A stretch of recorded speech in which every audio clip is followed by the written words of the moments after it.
Thank you very much for visiting my channel. If not difficult, like and subscribe to my channel to always be aware of events. Thank.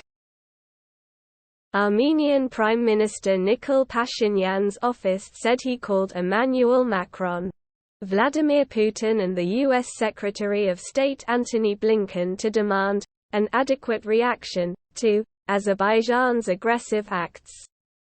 Pashinyan also discussed the escalation in tensions with the European Union's Charles Michel, President of the European Council, said the EU was ready to make efforts to prevent further escalation, and said there was no alternative to peace and stability in the region, according to an Armenian readout of the call.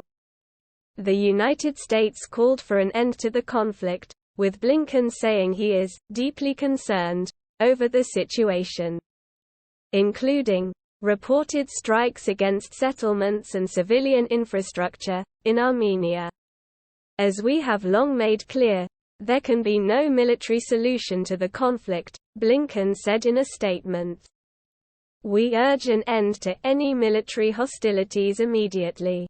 Last week, Armenia accused Azerbaijan of killing one of its soldiers in a border shootout. In August, Azerbaijan said it had lost a soldier and the Karabakh army said 2 of its troops had been killed and more than a dozen injured.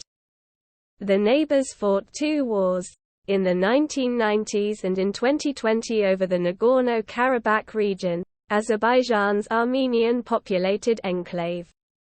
Ethnic Armenian separatists in Nagorno-Karabakh broke away from Azerbaijan after the collapse of the Soviet Union in 1991. Under the 2020 ceasefire, Armenia ceded swathes of territory it had controlled for decades, and Moscow deployed about 2,000 Russian peacekeepers to oversee the fragile truce.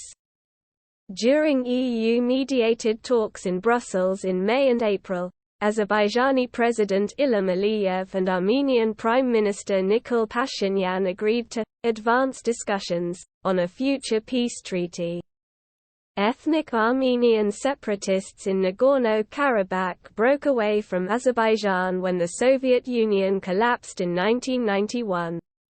The ensuing conflict claimed around 30,000 lives. Armenia's Security Council gathered to invoke a mutual assistance and cooperation treaty with Russia which guarantees joint defense and military assistance in instances of aggression towards its signatories. A statement read, "It was decided to officially appeal to the Russian Federation in order to use the provisions of the Treaty of Friendship, Cooperation and Mutual Assistance." It adds that Armenia will also turn to the Collective Security Treaty Organization, the Russian-led security bloc, and the UN Security Council. If you liked the video, please like and subscribe to my channel to stay up to date. Peace for everyone.